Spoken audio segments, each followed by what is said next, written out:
Welcome back to another discussion here on Let's Chat's T.N.T.K.G's edition of this, pretty much. I'm Spider King. Also joining me is the That's Some Kind of Nerds, Chris. Hello. Today I thought I'd have a guest because what other person could have a good thought process on Nintendo-related stuff than a good friend of mine? Yeah, and honestly, I have too much. Oh yeah. We're gonna get into deep stuff on this. This is basically just a breakdown of Scarlet and Violet, and I want to start off with the legendaries, for example. Like, why the hell are they motorcycles?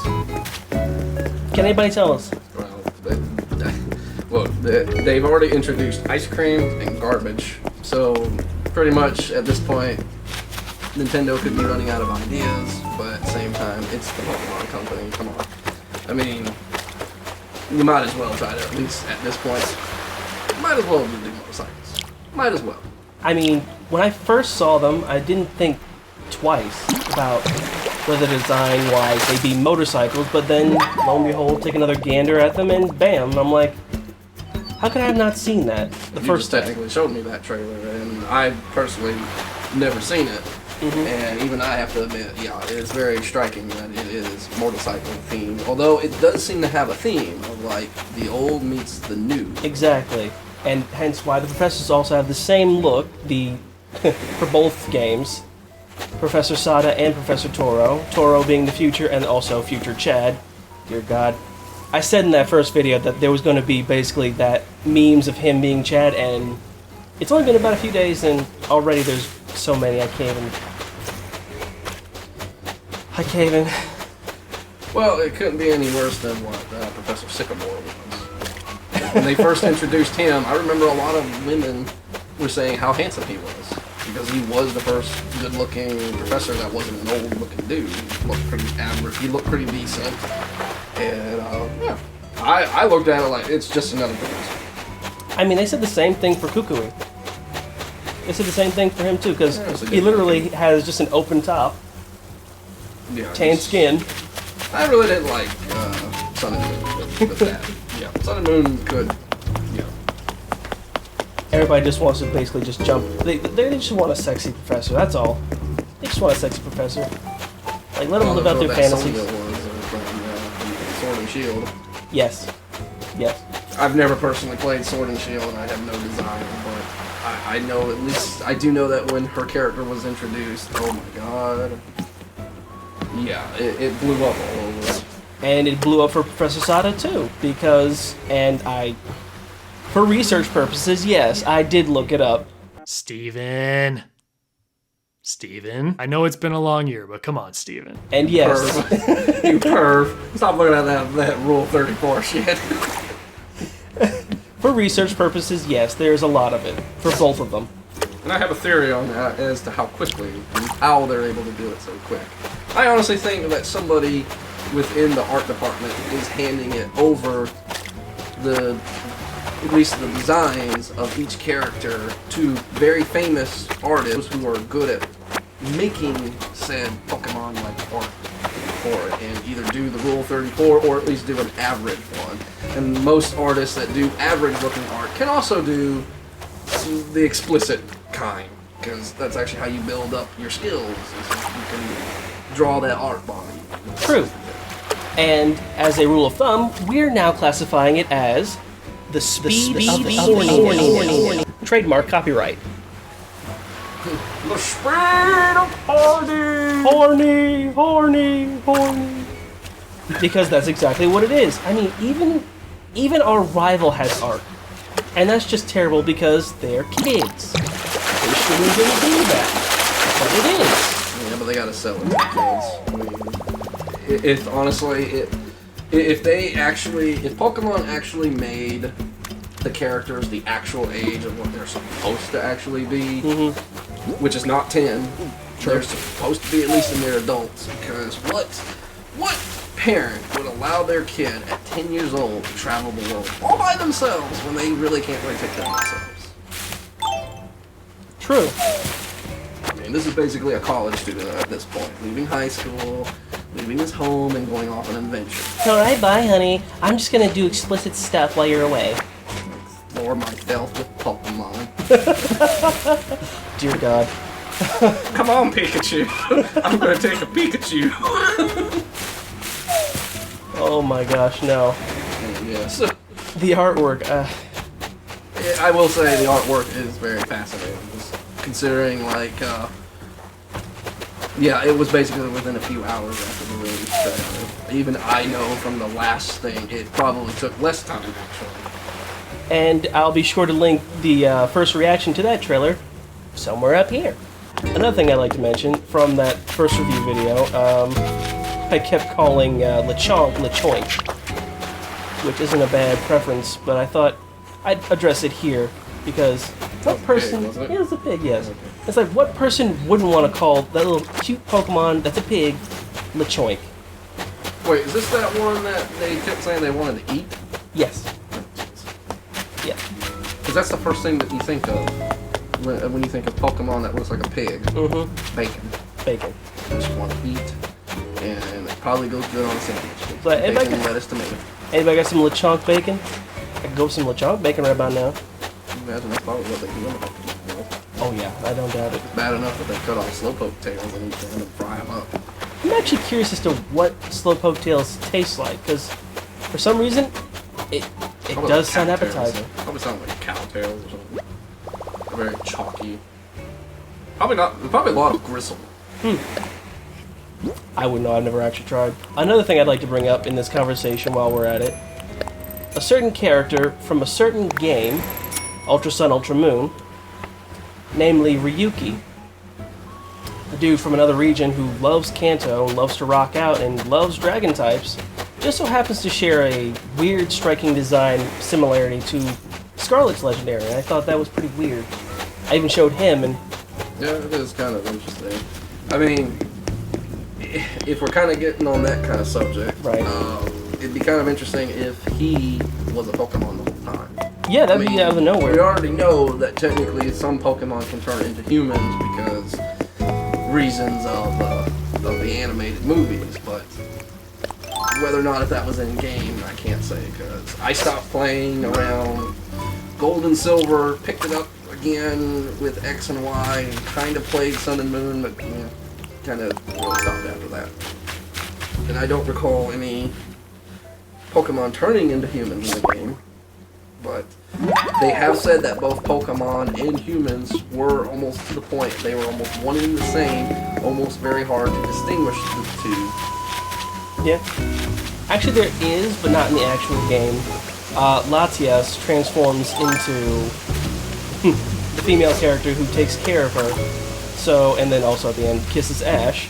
That's a scene for another time. Bestiality. Oh God, no. That shows basically that, yeah, like you said, Pokemon and humans were almost indistinguishable, And they could marry. and they could marry. That means they So, fuck. so Ryuki actually possibly sharing some design elements from Koraidon, which I didn't mention that also in the first viewing of the video, that Koraidon and Miraidon, their names are literally in the meaning of why they're basically like based off motorcycles. It's in their damn name, and I didn't think about it at first because the first thing I thought was Rai, the word for dragon. And I'm like, okay, so dragon. It wasn't canonically thought like, hey, maybe that means they're also bikes. That you could ride. And you could ride them. Hopefully, like you do in Ultra Sun and Ultra Moon, where you ride on Solgaleo and Lunala into the Ultra Wormhole. God, that's something that never gets talked about a lot because that music was badass. Well, what about the thing of like Pokemon Sword and Shield? Where you had the ability to like, what was it? Or am I thinking Sun and Moon? Where you could hop on certain Pokemon and they helped you move stuff like strength. That's in both. That's in both. I mean, I feel like that's probably what it is with those characters, but I mean, let's not forget even with Quaitla, you could ride. You could ride it, So, yeah. and that was just a dragon in general. So, maybe this is going to be more of a motorcycle thing. A motorcycle theme where you can ride to the past or the present, hence why, like, they literally hinted at Pokemon from history that you can get. So it's like, maybe that's why they're here. I mean, I wouldn't be surprised. Be pretty awesome. It's like, yeah, that's the gimmick here. You want to go to the past and catch a Pokemon that used to exist? Hop on this lizard and let's get riding like Obi-Wan Kenobi. Because I legit, I kid you not. I've seen artwork where someone's actually drawn it to look like the actual lizard from Star Wars, where the one that Kenobi rode.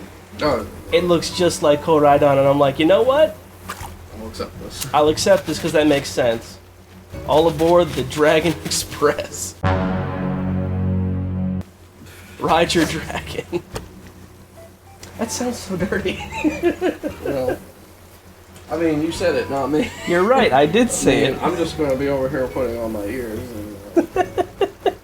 and just pretend that I've become a Pokemon. Just don't touch me. I swear I won't put my paws on you. My palmies on you. They see what you do. Speaking of paw me, everybody's trying to figure out what kind of rodent could this little thing be. My guess? European hamster. Even though European hamsters aren't in Spain. But damn it, I'm going with that theory, and no one can stop me on that theory. I mean, it does kind of look like a European hamster, so Yeah. I don't see the harm in why, but it would be interesting if later on down the road they start to explain where it came from. I mean, what was the design choice, yeah. behind it? Maybe it was to basically beat out Pikachu and be like, hey, I'm the new cute mascot. You can't fucking beat me. We need to really talk about how Winnie the Pooh has gone into public domain. Pretty much, yeah. And the fact that there's a horror movie being made. Blood and Honey. A subject for another time, that's for sure. But this is more or less an in-depth analysis of the Pokemon Scarlet and Violet. But be sure, that can be another video in mind. Where Pokemon? Yes. That's a pedo. That's a pedo bear. Another thing I wanted to mention is apparently in this game there's co-op. I mean, I think it's co-op. Yeah, co-op should have been something that should have been introduced as soon as they went into at least the 3D, the 3DS. Yep. But I understand the limitations. But it is good. I do know with Let's Go Eevee and Pikachu, they did introduce it, but you were kind of playing either the same character or you could gender swap. But other than that, not very much.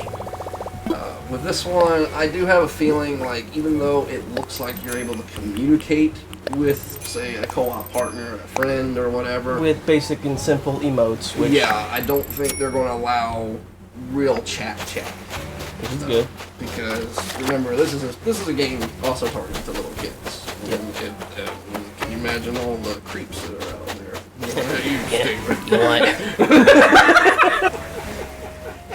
You like Pokemon? Let me show you my Pokeballs. I'll show you the Ultra Ball.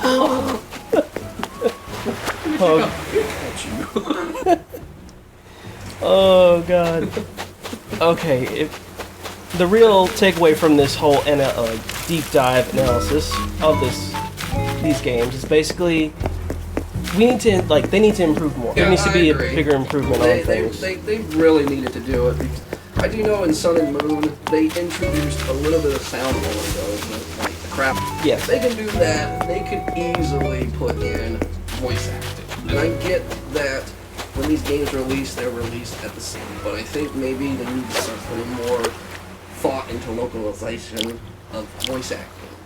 Because a lot of these names are very hard to pronounce, and a lot of times you wait for the show to give you how to actually pronounce the thing. Yeah.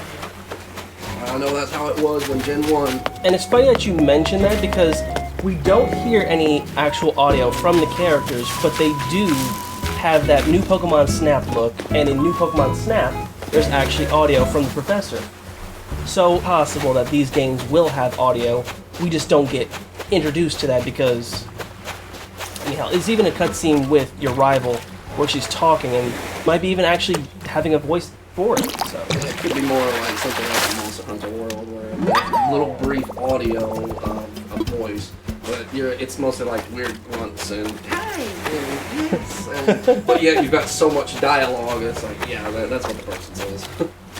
It's like it's their own unique language. It's like, however, how they say yes says like a fucking paragraph. Yeah, and they're still talking and still doing this basic gesture of. It's always had this gesture of just continuously talking. And it's like, you have not got that much to say. Like, just some things they could fix and work on. Like, I even mentioned this in the first reaction video where LeChonk had a battle animation where he's basically using tackle. And the attack makes no contact. And these are new games. By God, it really does. Like I said, I've said it before, Nintendo is a gimmick at this point. The Switch, I mean, love it or hate it, the Switch is a gimmick. Because there's a lot of things that can go wrong. Yeah. For one, leaving the Switch docked in the docking is technically a fire hazard, because that's a lithium battery that's being overcharged. And Ooh, let's hope it doesn't happen to mine. that's why after every use, you should always at least just let it either die on its own or % and then charge it back up again. Yeah, pull it out, let it die. Well, that's what my hopes and dreams are all. Please don't have any flashbacks. Vietnam! Please don't have any flashbacks like right now. I can't help it. I can't help it. The war was crazy. The war was crazy. They used link cables. Okay, Grandpa, let's get you back to the house. There's no such thing as link cables, okay? Okay. Because they went Wi-Fi. So grateful. No cords. But yeah, I just feel like Nintendo's hardware, they really need, instead of coming out with gimmick after gimmick, just come out with a full, solid console. Yeah, I agree. Because the idea, like, I understand why Japan at the moment was more accepting of the idea of, like, mobile stuff. So, okay, the Switch is more mobile. Yeah. But the PS5 is a monster in its size, and the Japanese apartments are small. And even their household, like, I mean, granted it may not be like that with some, but you can't sit there and tell them they know or losing interest in mobile platforms at this point, because they want real solid gameplay. They want something with amazing graphics that mirrors that of a PC ray tracing, and yet Nintendo just isn't doing that. They stuck with cartridge-based games, and there was a reason why they got rid of it, because it was expensive to make. Yeah. So why are you going back to it, Nintendo? And plus, in a sense, even if you go to a store and get a physical copy, there's no physical. Like, it's literally just a download code at this point. Especially if it's a large game. There's no physical game in the boxes anymore. So, and what if people don't have good internet? I'm just saying, like, Nintendo, like, you really need to get with the times.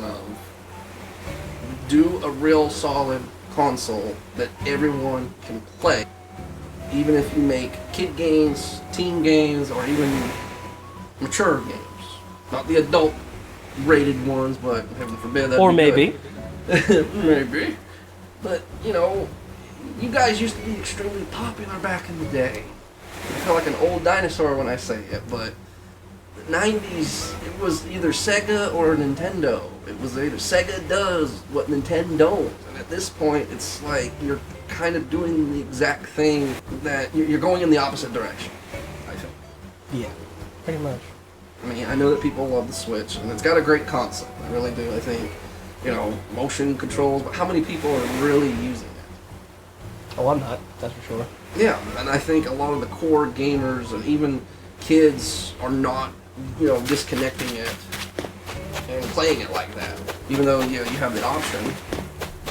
But are they really doing it? I don't think so. How many of them are actually being docked versus being played handheld? Lord knows, I had a Switch at one point, and I had claw hands after playing it through just like that. I always tried to play with it on the dock, just because it was just easier to see it on a big screen.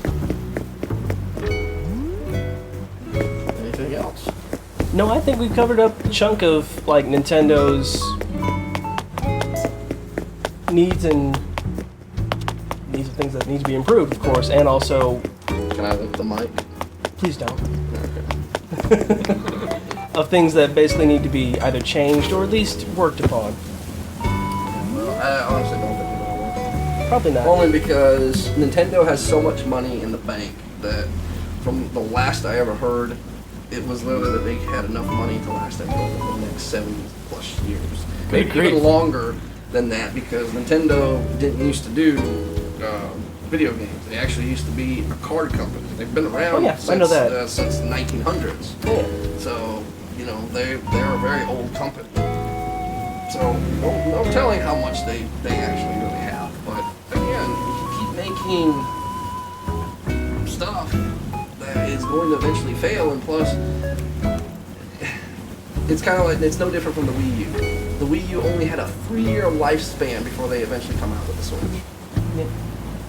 And if you think about, it's barely been 5 years since the Switch comes out, and there's already talks of a new console. I mean, there's even talks about even Microsoft coming out with it. But they've got an interesting new thing that they're kind of focusing on. Very interesting to see. Well, I hope we get to see that. And yeah, this is pretty good deep dive analysis on Pokemon Scarlet Violet and also the gaming industry as a whole, exactly. And hopefully I can do more of these videos for you guys and more discussions. And hopefully you'll join along with me. I will. Cool. All right. Even though I said that like a question and you just accepted it. Okay. As long as you promise me the candy. There is no candy. So, once again, thanks for joining me here. This has been the Spider King along with That's Some Kind of Nerd. Yes. Don't forget to like. Tune in on my channel. That's some kind of nerds. Some as a some number. SUM. Plug right there. Don't worry, I'll definitely put your channel in there. Don't forget to like, comment, share, subscribe, and join me here next time for the next time I do a chat and deep dive on bullshit. I may not be the angry video game nerd, but I'll deep dive some bullshit on games. Believe that. Bye, dudes and dudettes.